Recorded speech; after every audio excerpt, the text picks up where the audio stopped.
Hi everyone. आज की video में देखेंगे बॉटनी पेपर 2 का top 25 most important NCERT MCQ. साथ में मैंने इस प्रैक्टिस सेट में प्रीवियस ईयर क्वेश्चन को भी शामिल किया है जिससे आप बेटर प्रैक्टिस कर पाओ।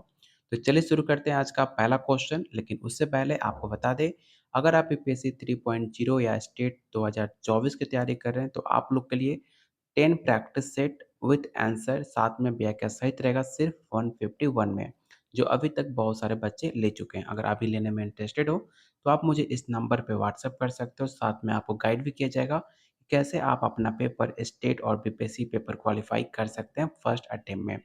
जैसे कि मैंने अपना पेपर कैसे फर्स्ट अटेम्प्ट में क्वालिफाई किया था, उस एक्सपीरियंस के बेस पे मैं आपको गाइड करूंगा कि आप भी फर्स्ट अटेम्प्ट में पेपर को क्वालिफाई कर सकते हैं। बाकी डिटेल्स के लिए आप मुझे इस नंबर पे व्हाट्सएप कर सकते हैं। तो चलिए शुरू करते हैं आज का पहला question one.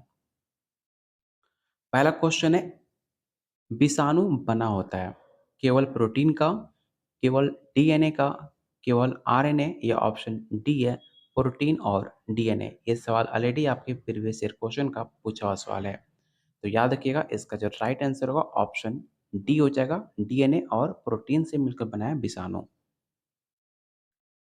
Question number second है, एंटीबायोटिक शब्द किसके द्वारा प्रतिपादित किया गया है। इस सवाल मोस्ट इंपॉर्टेंट क्वेश्चन है, इसे याद रखिएगा। पहला ऑप्शन है अलेक्जेंडर, ऑप्शन बी है एडवर्ड, ऑप्शन सी है लुइस, या ऑप्शन डी सेलमैन।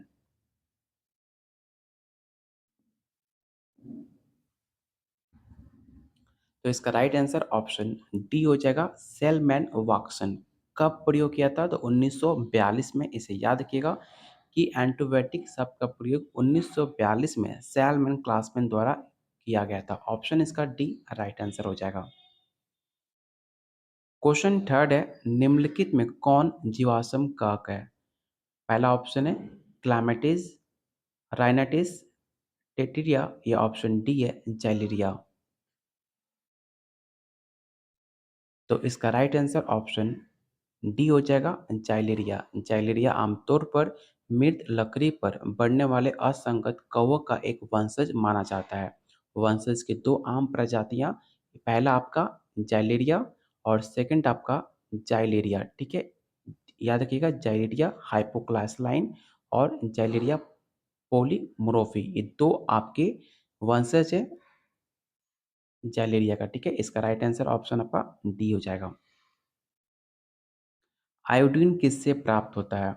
पहला ऑप्शन है लेमोनिया से, इलेक्ट्रिक से, ओडोनियम से, या ऑप्शन डी है एक्टोकार्प से। तो इसका जो राइट आंसर होगा ऑप्शन आपका ए हो जाएगा।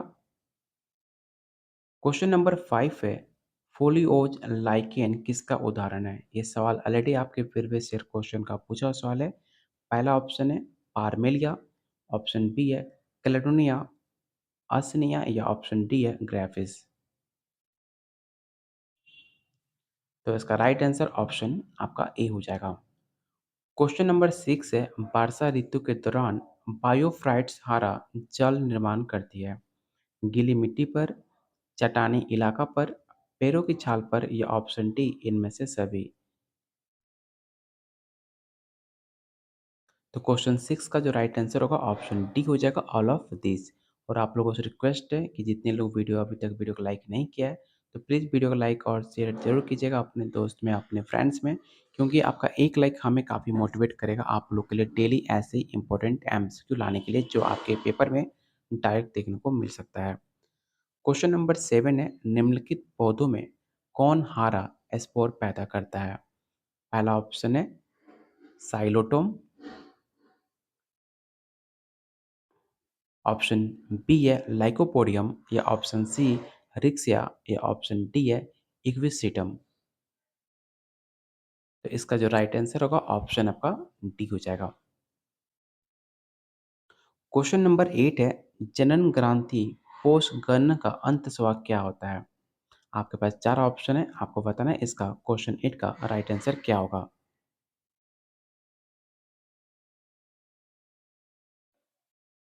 तो इसका राइट आंसर ऑप्शन आपका बी हो जाएगा, LHFS।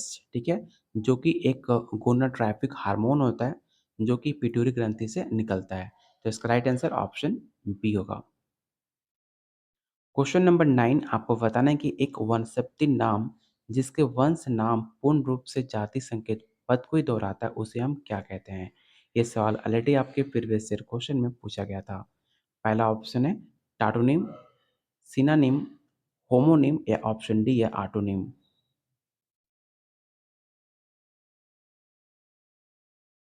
तो एक ऐसे वनस्पति जिससे वंश नाम पूर्ण रूप से जाति संकेत को पद को दोहराता हो उसे हम टाटोनिम के नाम से जानते हैं। तो इसका राइट आंसर ऑप्शन ए हो जाएगा। क्वेश्चन नंबर 10 है कुकुरबिटेसियस पौधों के संप्रदानों को अनुपूर्ण स्वरूप को निर्वचित किया गया था।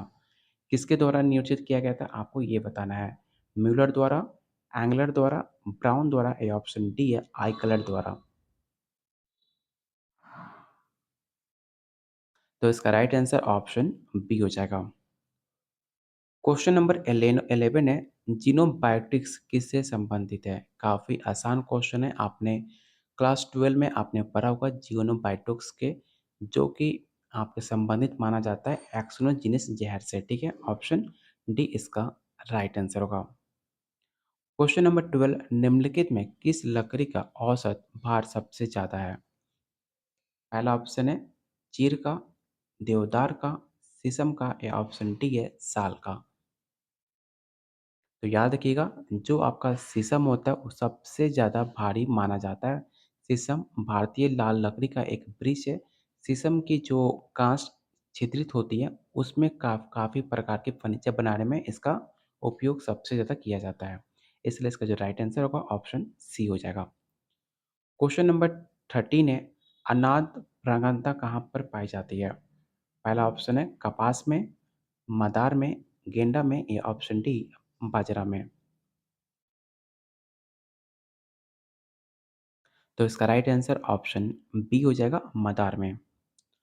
क्वेश्चन नंबर 14 है एपोप्लास्ट सिम्प्लास्ट की संकल्पना किसने दी थी? चलिए इसका हम ऑप्शन देख लेते हैं। पहला ऑप्शन है ई मुंच ने, ऑप्शन बी है रेबिनोविच ने या ऑप्शन सी जैलिट्स ने या ऑप्शन डी है बोस ने। तो याद रखिएगा, इसका जो राइट आंसर होगा ऑप्शन आपका ई हो जाएगा।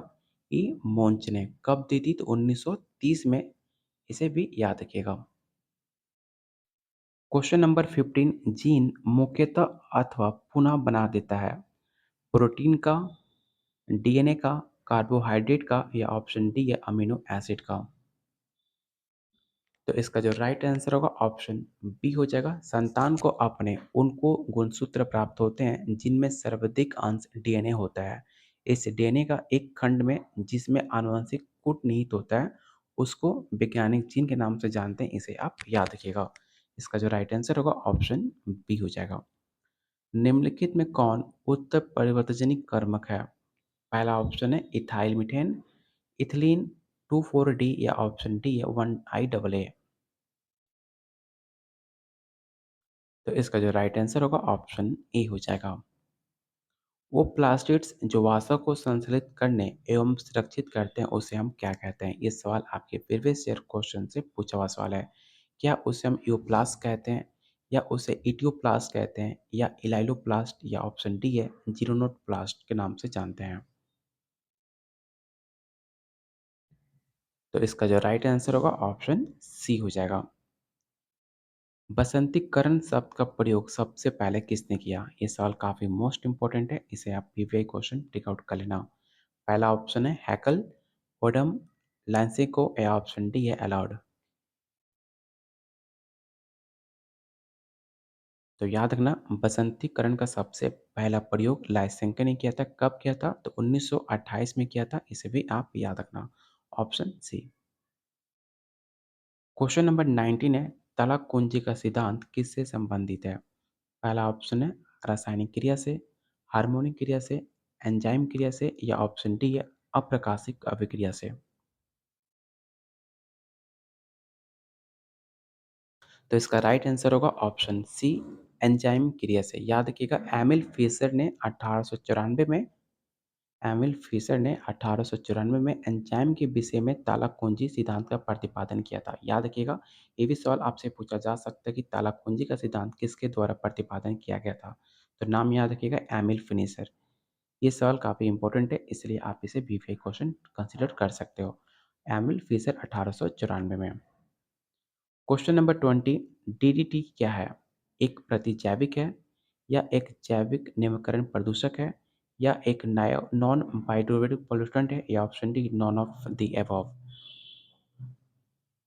तो इसका जो राइट आंसर होगा ऑप्शन सी हो जाएगा, गैर जीव निम्नकरणीय प्रदूषक, option C. Question number 21, root knot रोग उत्पन्न होता है, मतलब आपको बताना है कि रूट नाक रोग से कौन सा रोग उत्पन्न होता है। चलिए इसका ऑप्शन देख लेते हैं।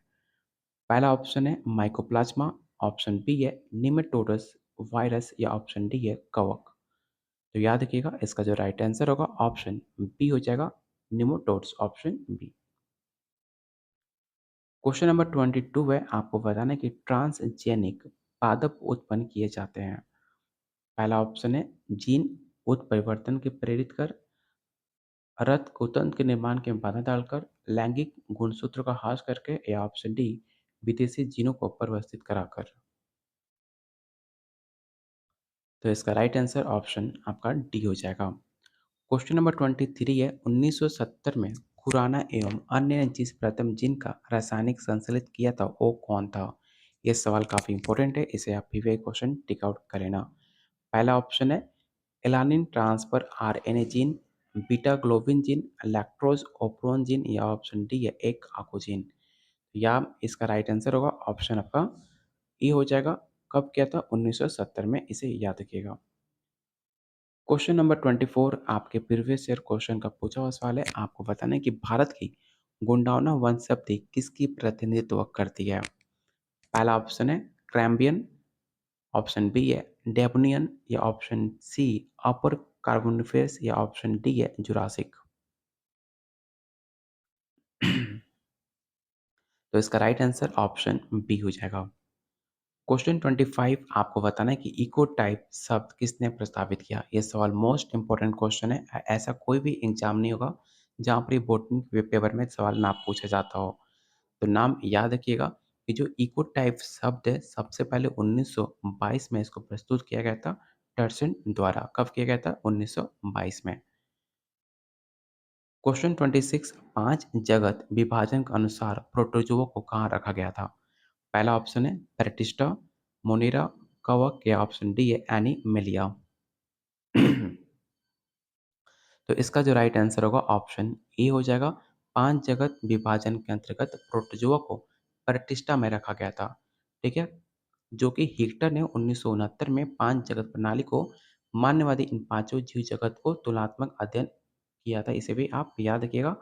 ऑप्शन इसका ए राइट आंसर होगा, प्रोटिस्टा। और आज का लास्ट क्वेश्चन आपको बताना है कि प्रोटोजोआ का वर्गीकरण का आधार क्या है? पहला ऑप्शन है पोषण, ऑप्शन बी है प्रचलन क्रियाविधि या ऑप्शन सी केंद्रक या ऑप्शन डी है प्रजनन। तो इसका जो राइट आंसर होगा ऑप्शन आपका बी हो जाएगा। प्रोटोजोआ को वर्गीकरण प्रमुख आधार प्रचलन क्रियाविधि से किया जाता है, जिसको 4 वर्ग में इसे विभाजित किया गया था। इसे आप याद रखिएगा। ठीक है? ये रहा आज का top 27 most important NCERT MCQ, जो कि बॉटनी पेपर 2 के लिए काफ़ी ज़्यादा इंपॉर्टेंट है। तो उम्मीद करता हूँ ये वीडियो आपको पसंद आई होगी, तो प्लीज़ वीडियो को लाइक और शेयर ज़रूर करना, क्योंकि आपका एक लाइक हमें काफ़ी मोटिवेट करेगा आप लोगों के लिए डेली ऐसी बेहतरीन एमसीक्यू लाने के लिए, जो आपके एग्जाम में काफ़ी ज़्यादा इंपॉर्टेंट साबित हो। अगर आप इसका प्रैक्टिस सेट लेते हो तो उसमें आपको 10 प्रैक्टिस सेट मिलेगा, साथ में आपको आंसर भी रहेगा और उसमें व्याख्या सहित रहेगा, जिसे आप पढ़कर अपनी कन्फ्यूजन को दूर कर सकते हो और अपने एक अंदर कॉन्फिडेंट बिल्ड कर सकते हो। लेने के लिए सिर्फ आपको इस नंबर पे व्हाट्सएप करके 151 में, जो आपके पॉकेट मनी डेली खर्चे से काफ़ी कम रेट में दिया जा रहा है, सिर्फ 151 में, जो अभी तक बहुत सारे बच्चे ले चुके हैं। अगर आप भी लेने में इंटरेस्टेड हो तो आप मुझे इस पे व्हाट्सएप कर सकते हो। तो चलिए मिलते हैं बहुत जल्द अगले वीडियो में, तब तक के लिए वीडियो को लाइक और शेयर करते रहिए। Keep watching, keep sharing.